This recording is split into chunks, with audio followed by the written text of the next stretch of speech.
नमस्कार दोस्तों, स्वागत आप सभी का। दोस्तों एचएसएससी सीईटी ग्रुप डी की कट ऑफ में हो सकता है बहुत बड़ा फेरबदल। और एचएसएससी ने बनाया ये वाला नया प्लान। आखिर अब कितने नंबर वालों को मिलेगी नौकरी, कौन सा प्लान बनाया, कौन सा फेरबदल हो सकता है। यदि आप कंप्लीट डिटेल जानना चाहते हैं तो वीडियो को लास्ट तक और ध्यान से ज़रूर देखें। इससे पहले यदि आप इस चैनल पर नए हैं तो चैनल को सब्सक्राइब जरूर करें और इस वीडियो को लाइक भी ज़रूर करें। दोस्तों आप सभी को बताना चाहूँगा, अभी आपको पता है कि लोकसभा की इलेक्शन है और इन इलेक्शन की वजह से अभी एचएसएससी कुछ भी करने के लिए तैयार है और ये चीज़ें आप डेली देख ही रहे हैं।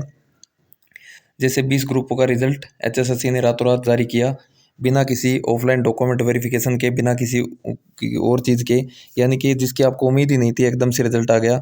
इसी तरीके से आज जो जेई का एग्ज़ाम हो रहा है उसमें तो आपने देख ही लिया कि क्या हो रहा है।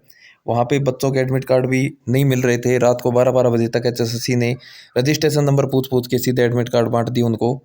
और ये तो आपने बिल्कुल ही अच्छे से देख लिया था। यहाँ ये भी नहीं पूछा कि आपके नंबर कितने हैं कितने नहीं, बस सीधे रजिस्ट्रेशन नंबर बताया कैंडिडेट ने और बताया कि मेरे इससे ज़्यादा नंबर है। उनके चेक भी नहीं किए, हालांकि 7-8 बजे तक तो चेक कर रहे थे। रात को फिर लगा कि ये बहुत ज़्यादा हो रहा है, कैंडिडेट बढ़ रहे थे, तो उनको ऐसे ही एडमिट कार्ड बांट दिए, ऐसा बताया जा रहा है।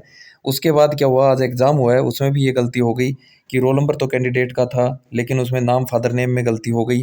तो इस तरीके से बहुत सारी गलतियाँ एचएसएससी है वो जल्दबाजी में कर रहा है। चलो ये चीज़ें एक तरफ है, अब आते हैं बात मुद्दे की पे कि एचएसएससी ने क्या प्लान बना रखा है ग्रुप डी भर्ती के बारे में।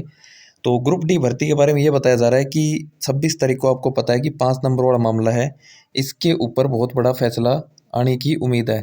और उम्मीद है कि ये मामला 26 तारीख को सुलझ सकता है। अगर बाई चांस ये मामला 26 तारीख को नहीं सुलझता है, 5 नंबर वाला मामला है जो या 2.5 नंबर का जो एक्स्ट्रा नंबर का है सोशियो इकोनॉमिक वाला, तो ये अगर 26 तारीख को सुलझ जाता है तो फिर तो एचएसएससी जो नॉर्मली जो प्लान बना रखा है उसी के अकॉर्डिंग आपका फाइनल रिजल्ट है वो जारी कर देगी। और आपकी कट ऑफ है जो मैंने बता रखी है उसके अकॉर्डिंग आपकी कट ऑफ रहने वाली है। लेकिन अगर आपको बता देता हूँ कि अगर ये मामला 26 को नहीं सुलझता है तो फिर जैसे इन्होंने 20 ग्रुप का रिजल्ट निकाला है, इस तरीके से ही रिजल्ट निकालने का काम एचएसएससी करेगी। वो कैसे करेगी, वो ऐसे करेगी कि मान लो 5 नंबर देने के बाद और 5 नंबर ना देने के बाद जो कैंडिडेट कॉमन होंगे सिर्फ उन्हीं की लिस्ट अभी एचएसएससी जारी करेगी। उसमें मान लो आपके 13 या 14 हज़ार टोटल भर्ती है, उसमें से हो सकता है 10 हज़ार को मिले, 11 को मिले या 12 को मिले, मैक्सिमम 12 हज़ार हो सकती है। बाकी लगभग ये 10 से 11 हज़ार के बीच में ये संख्या रह सकती है, क्योंकि 2 से 3 हज़ार पोस्ट है वो उसकी 5 नंबर की वजह से खाली रह जाएगी। तो सीधा सीधा फ़र्क है वो उससे पड़ने वाला है, आपको पता ही है। और अगर ऐसा हो जाता है तो आपको बता देता हूँ कि कट ऑफ है वो क्या रह सकती है। और ये चीज़ें एचएसएससी ने पहले ही प्लान में तैयार कर रखी है कि अगर 26 को ये फैसला नहीं होता है तो भी ये वेट नहीं करेंगे अगली डेट का, क्योंकि फिर आगे लोकसभा के इलेक्शन होने हैं। तो इस वजह से हाँ, हो सकता है कि 1-2-3 की या 2-3 दिन की डेट मिल जाती है तो शायद हो सकता है वेट कर ले।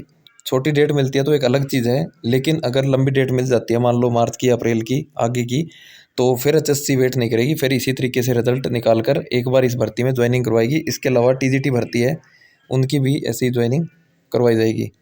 तो कट ऑफ है वो जान लेते हैं कितनी रहेगी। अगर मान लो 100 नंबर में से निकालने का एचएससी का प्लान होता तो आपकी कट ऑफ है वो लगभग 74 से 75 नंबर रहने के चांसेस थे।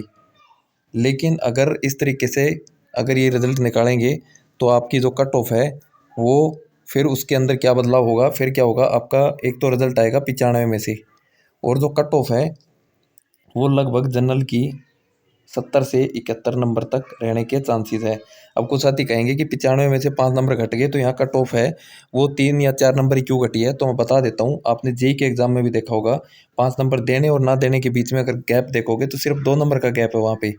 यहाँ पे आपको सिर्फ 3 या 4 नंबर ही कम होते दिखेंगे, यानी कि जो 100 में से कट ऑफ है वो और 95 में से कट ऑफ है वो बनाएंगे तो उसमें मैक्सिमम 3 नंबर का या 4 नंबर का ही जो है डिक्रीजेशन मिलेगा। 3 या 4 नंबर ही कम होंगे। उसका रीज़न ये है कि ये जो कॉमन कैंडिडेट है सिर्फ उनको ही लेंगे, बाकी ये सीट भी वैकेंट रखेंगे। क्योंकि अगर मान लो हाई कोर्ट की तरफ से 100 नंबर देने, मतलब 5 नंबर देने का मामला जो पास हो जाता है तो ये उनको देके फिर थोड़ी बहुत जो ऊपर के कैंडिडेट है उनको भी लेंगे। और अगर मान लो हाई कोर्ट फाइनली ये बोल देता है कि आपको 5 नंबर नहीं देने हैं तो फिर आपका क्या है, 95 में से फिर आपकी कट ऑफ है वो लगभग 4 नंबर डाउन आ सकती है। लेकिन फिलहाल मेरे हिसाब से ये है कि 3 नंबर ही डाउन आने के चांसेस है। तो जहाँ तक मुझे लग रहा है कि जनरल की कट ऑफ है वो अगर 95 में से बनती है, 5 नंबर देने और ना देने में से, कॉमन में से बनती है, तो आपकी जो है 70 या 71 के बीच में रहने के चांसेस है। ज़्यादा से ज़्यादा अगर डाउन जाएगी तो 69, जो कि बहुत कम चांस है। और बाकी रिजर्व कैटेगरी में आप 2-2 3-3 नंबर और कम करके देख सकते हैं। जैसे आपकी ईडब्ल्यूएस और बीसीबी है, वो लगभग 67 से 68 रह सकती है। बीसीए है, वो लगभग आपकी 65 से 66 रह सकती है। और एससी है, वो लगभग 63 से 64 रह सकती है। तो अभी बार बार ये कमेंट ना करें कि मेरे इतने नंबर है होगा, आप खुद ही आइडिया लगा सकते हैं। और ये कट ऑफ मैंने बताई है, ये 5 नंबर हटा के बताई है। जिन साथियों के 5 नंबर हटा के इतने नंबर बन रहे हैं, तो उनका सिलेक्शन है वो बिल्कुल निश्चित है। तो इस तरीके से एचएससी प्लान कर सकती है। और अगर फैसला आ जाता है ग्रुप डी का या फिर 5 नंबर का, जो भी 26 तारीख को, फिर एचएससी बिल्कुल फाइनल रिजल्ट निकाल देगी। नहीं तो आपका प्रोविजनल रिजल्ट निकाल कर कंडीशनल ज्वाइनिंग ही करवाई जाएगी, ऐसा सुनने में आ रहा है। बाकी आपकी जो भी राय है आप कमेंट करके ज़रूर बताएं। वीडियो को लाइक और चैनल को सब्सक्राइब ज़रूर करें।